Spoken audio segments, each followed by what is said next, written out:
أعوذ بالله من الشيطان الرجيم بسم الله الرحمن الرحيم আস্তাগফিরুল্লাহ হবে আল্লাহর প্রশংসার কারণ। আমরা কেন আল্লাহর প্রশংসা করব?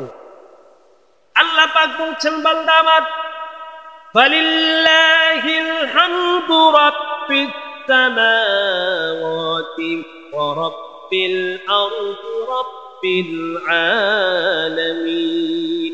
সমস্ত প্রশংসা সে আল্লাহর জন্য, যিনি রাব্বিস সামাওয়াতি, তিনি আকাশের রব, ওয়া রাব্বিল আরদি এবং তিনি জমিনের রব, রাব্বিল আলামিন তিনি সারা পৃথিবী এবং জাহান সমূহের রব। কেন রবের প্রশংসা করা হবে? বান্দারা দেখো, প্রতিদিন তোমার বাড়ির উপরে প্রত্যেক গ্রীষ্মকালে আম পাকার ব্যবস্থা যিনি করলেন তিনি তোমার রব। তোমার এই বিশাল চৈত্রমাসে হেঁটে চৈচির হয়ে যাওয়া জমিন থেকে যিনি ধান উৎপাদনের শক্তি দিলেন, ধান উৎপাদনের জন্য পরিচয় করলেন, তিনি হলেন তোমার রব। যেই রব তিনি তোমার শুকনা টনটনের শস্য থেকে সুস্বাদু সরিষার তেল বের করলেন, তিনি তোমার রব। শুকনো গাছ থেকে দেখো, গাছ থেকে যেন কাঁঠাল ফুল থেকে কাটা ব্যক্তি, তিনি তোমার রব। এই জমিনের মধ্যে দেখো, শুকনা ঠনঠনে পৌষমাসের শীতের দিনে শুকনা ঠনঠনে গাছ কাটলে এক ফোঁটা রস পাওয়া যায় না, অথচ কলসির কলসি ভর্তি ভর্তি কলসি থেকে তোমার জন্য শীতকালে খেজুর থেকে রস ব্যবস্থা করতেন, তিনি তোমার রব। দেখো তোমার ডাব গাছে, ডাবের গাছের নিচে তুমি কোনোদিন চিনি দাও না, তারপরও ডাবের মধ্যে শুকনা গাছের মধ্যে পানি, তোমার দুষ্ট পানি এবং একটা সালফার যুক্ত পানি, রোগ প্রতিরোধ ক্ষমতা বৃদ্ধি করার মতো একটা পানি তোমার ডাবের মধ্যে দিয়েছেন, তিনি তোমার রব। কলা গাছের মধ্যে তুমি দেখো, কলা গাছ সারাদিন বলে কোনো বৃষ্টি পাওয়া যায় না, কলা হলে দেখো সবজি কলা, তিন কলা, সাগর কলা, কত রঙের কলা, কত কত কলা, এই গাছ থেকে তোমার জন্য কলার ব্যবস্থা করতেন, তিনি তোমার রব। বান্দা দেখো, পুকুরে মাছ ছেড়ে দিলা, ওই মাছ টেনে বড় করার জন্য কোনো শক্তি তোমাকে দেওয়া হয় না, তারপরও দেখো তোমার পুকুরের মাছ তিনি বিক্রি করতেন, তিনি তোমার রব। দেখো বান্দা, তোমার গাভীটাকে তুমি শুকনা ঠনঠনে খড় খাওয়াচ্ছ, ওই গাভীকে তুমি শুকনা খোল খাওয়াচ্ছ, শুকনা খাবার ভর্তি খাওয়াচ্ছ, এই বসে থেকে তোমার জন্য তোমার গাভীর পিঠের মধ্যে শোধন করে তিনি দুধ উৎপন্ন করতেন, তিনি তোমার রব। ও বান্দা দেখো, তুমি বান্দারে দেখো, তোমার জমিনের মধ্যে তোমার শস্য খেতে কি শস্যের দানা, ধানের দানা, শস্যের দানা, গমের দানা, কালাইয়ের দানা, ভুট্টার দানা তুমি ছিটিয়ে দিয়ে আসুন, তিনি ওই জমিনকে চৈচির ফেটে যাওয়া জমিনকে তার প্রয়োজনীয় রস দিয়ে আবার মধ্যে অঙ্কুর বের করে তিনি তোমার জন্য ভুট্টা খাত করছেন, ধান করছেন, কালাই করছেন, তিনি তোমার রব। কি হয় পড়লে কত কিছু বলা নেই। আল্লাহ বলছেন বান্দা ফালিল্লাহিল হামদু রাব্বিস সামাওয়াতি ওয়া রাব্বিল আরদি রাব্বিল আলামিন। আকাশের রব দেখো, জমিনের রব, সারা পৃথিবীর রব, এই রব তোমার জন্য তিনি রব। রব হচ্ছেন তিনি, যখন যেটা প্রয়োজন, যে সময় যা প্রয়োজন, যতটুকু প্রয়োজন তিনি যা বন্দোবস্ত করছেন, তার নাম হলো রব। প্রচুর বান্দা শিখাচ্ছেন, বান্দা জম্বের মতো খেয়া থাকে, বৈশের মতো পায়খানা আর ঘুমায় না, সে রবের প্রশংসা, যেহেতু রব সব কিছু দিচ্ছে, এই জন্য প্রশংসা করতে হবে রবে। আল্লাহ বলছেন বান্দারে, তিনি সব কিছু স্রষ্টা, বৈশের স্রষ্টা, গরুর স্রষ্টা, হাতির স্রষ্টা, ওষুধের স্রষ্টা, তোমার রক্তের স্রষ্টা। বান্দা দেখো, তোমার দেহের মধ্যে যদি রক্তের কণিকা না থাকতো, রক্ত উৎপাদন না হতো, বাঁচতে পারতে না। চোখের মধ্যে যদি লেন্স না দিতাম, দূরে দেখতে পারতে না। কানের মধ্যে যদি আমি আল্লাহ পাক যন্ত্র না লাগাতাম, তত করে আওয়াজ কানে এসে তুমি বুঝতে পারতে না।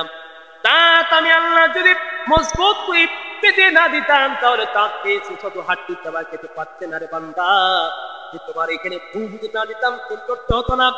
চুল তোমার যদি আমি কালো কালো চুল না দিতাম, সৌন্দর্য তোমার থাকতো না।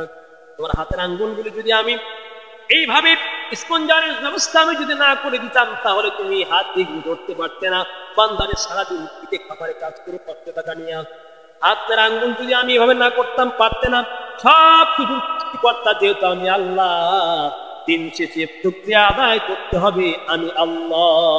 আল্লাহ এটাই বলছেন, আলহামদুলিল্লাহিল্লাযী খালাকাত السماوات والأرض وجعل الظلمات والنور আসমান জমিন রাতের অন্ধকার এই দিনের ফুটফুটে সুন্দর সূর্য দিনের বেলা তোমাকে লাইট দিচ্ছে।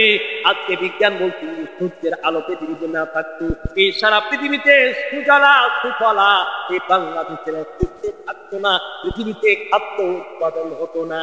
সুবহানাল্লাহ।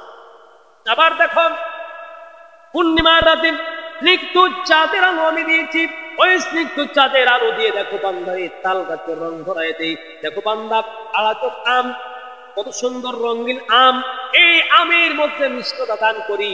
আর বিভিন্ন আপেল কমলা ধরে বিভিন্ন ফলের মধ্যে রং করে সুদর্শন করার জন্য আমি রাতে তাদের আলো দিয়েছি।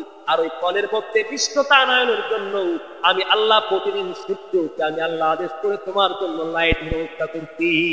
তিনি তো হচ্ছেন রব, সৃষ্টি করছেন তিনি, আমাদের প্রশংসা হবে তা। আল্লাহ বলছেন এই দুনিয়া দিলাম, সবকিছু দিলাম। যখন একটি আপনি যানবাহন কিনবেন, গাড়ি কিনবেন, একটা ফুল লাইফ আপনাকে দেওয়া হয়। একটা গাড়িটা চালার জন্য একটা পরামর্শের জন্য আপনাকে একটা বই দেওয়া হয়। আল্লাহ বলে বান্দা সব দিলাম, তোমার জীবন চলার জন্য যদি একটা শিক্ষা না দিতাম, তৈরি না দিতাম, সস্তা পর্যন্ত পৌঁছে সফলতার জিন্দেগি পেতে না রে বান্দা। যেহেতু আমি আল্লাহ খাবার উপকরণ দিয়েছি, পৃথিবীকে সমন্বিত করেছি, খাবার দিয়েছি, রবিতে সবকিছু তোমাকে দিয়েছি। এরপর যদি এই মহাগ্রন্থ নামের কোরআন না থাকতো, এটা দিয়ে তুমি গরু মহিষের মতো বেকার হয়ে যেতে, কাঙ্ক্ষিত সফলতায় পড়তে পারতে না। এই জন্য আল্লাহ বলছেন খাবার দিলাম, শিক্ষার জন্য আমি কিতাব দিয়েছি। আল্লাহ বলেন আলহামদুলিল্লাহ ইল্লাযী আনজালা আলা আবদিহিল কিতাবা ওয়া লাম ইয়াজআল লাহু ইওয়াজা। আল্লাহ বলছেন সব দিলাম, সব দাও, এখন তোমার জীবনটা চালাতে আমি একটা বিধান দিলাম, যার নাম হলো মহাগ্রন্থ আল কোরআন। সুবহানাল্লাহ। এত তো সারা বিশ্বে এত নিয়ামত দিলাম, নিয়ামত কার কোনটা? সবাই তো মারামারি লেগে যাবে। এই যে নিয়ামত দিয়ে সুন্দরভাবে ভোগ করার জন্য আমি পদ্ধতি দিলাম, যার মধ্যে আমি কোরআন। সুবহানাল্লাহ। প্রিয় ভাইরা, এই জন্য সব প্রশংসা হবে কার? আল্লাহ।